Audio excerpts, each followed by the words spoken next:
Okay, headliners, like everything in the world of detailing, nothing is created equal. So when someone writes in and says, how do you clean a headliner? It just instantly sends my head into a tailspin because there's just no simple answer. The simple answer, if I'm going to force one, is that you take some cleaner, whether it's my favorite, 2 cleaners, all-purpose cleaner and super degreaser by Meguiar's. So here we have inside of a Escalade, Cadillac Escalade, there is some dirt. Now I know it's not excessive dirt, but when you're detailing, any dirt is unacceptable. So the good news is that headliners today are far superior and easier to clean. Back in the day, if you got them wet, you would have to worry about them separating from the top. And how do I describe this? What would happen is that any moisture would begin to break down the adhesive and the backing, because often they have a kind of a foam backing, and it would separate and they would start to sag. That was never good. Nowadays, it's just not an issue. So I've simply sprayed my super degreaser diluted 4:1 right here because I know there is some significant dirt. And by significant, all I mean is that in relation to this perfect material surrounding it. So it can be as simple as spraying it and wiping it aggressively with a microfiber cloth. Okay, so far, just in those quick little seconds of me blabbering, 99% of the dirt is gone. There's a little spot here that is not gone. So I take a little more super degreaser and I scrub it. Now this headliner in this Escalade is different than a lot of headliners. A lot of headliners are made out of what's called a velour material. Okay, velour is a little more delicate, but with that said, is you can still be very aggressive with it.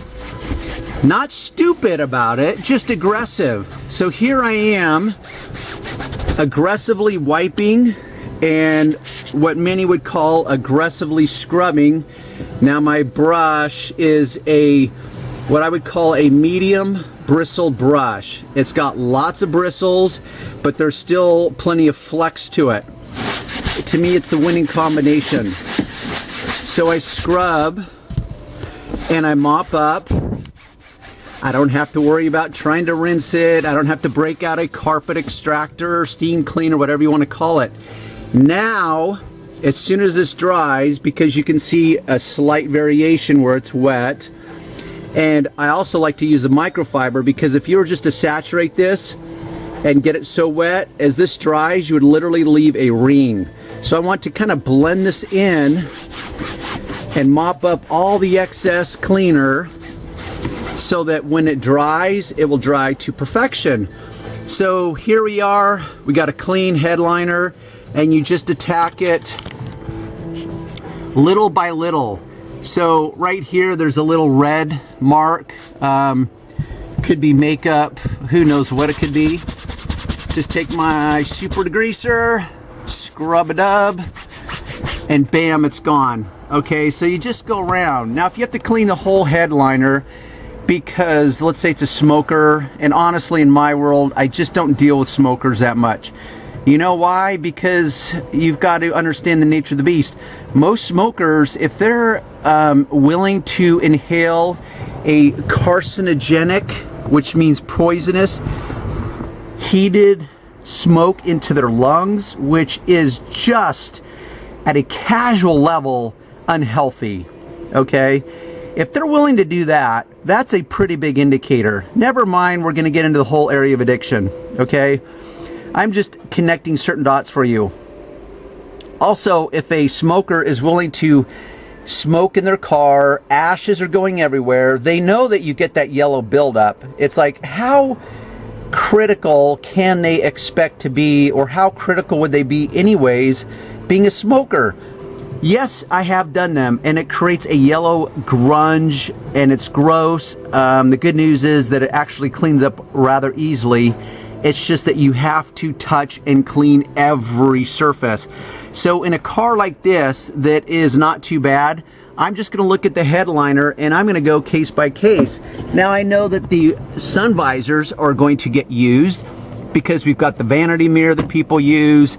We've got the actual intention of a sun visor, which is to protect your eyes from the sun. So once again, I simply spray my degreaser because I can tell that there is you know, excessive dirt on the sun visor, and I'm holding this with one hand.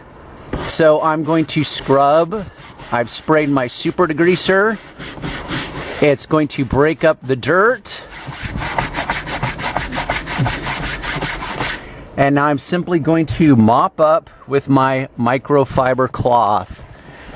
It will dry and it will look perfect.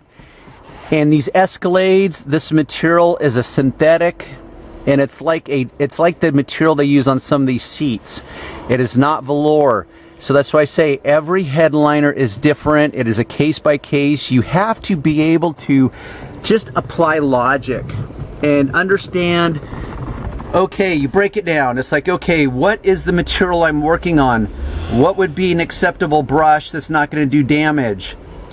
How much dirt am I trying to clean up?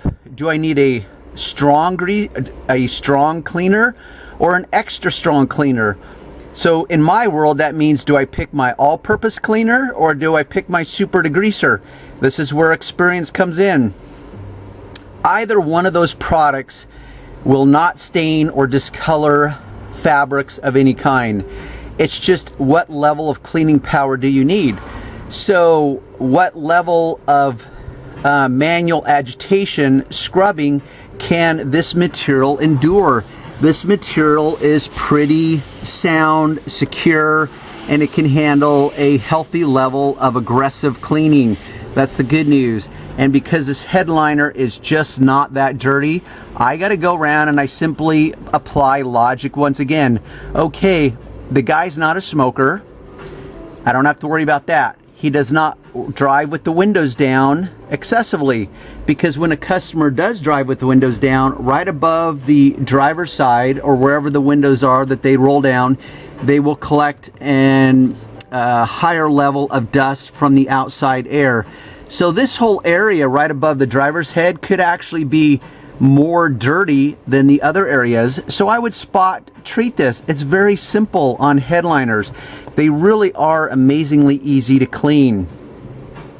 But this guy is not a smoker, doesn't drive with the windows down, uses the AC, so it's merely, okay, what areas are being touched? Maybe the center console.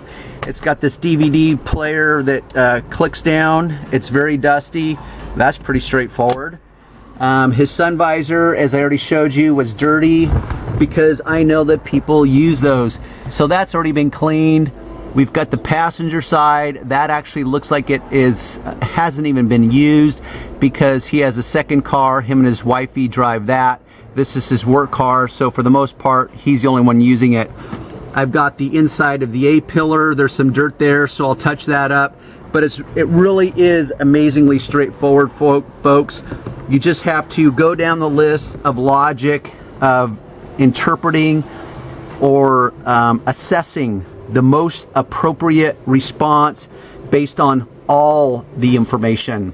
The amount of dirt, the type of material, what are your tools, blah, blah, blah. And you can even go further down the rabbit hole. Like this guy, he's trying to sell it. So does it have to be as perfect if he was going to keep it? Maybe he just wants to put a little curb appeal into it. The customer that's going to buy it, we already know that they're going to try to jack you down on the price because it's a used car, and that's the nature of the beast. So therefore, you don't have to go crazy and make it perfect. Of course, that's a judgment call that you can make.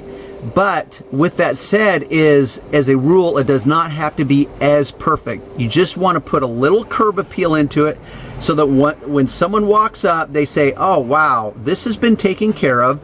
It looks better than the other cars that I've looked at, but it's not perfect, and they don't expect it to be perfect. So your customer wins, the new owner wins, I win as the detailer. We all win. A win-win. I love a win-win.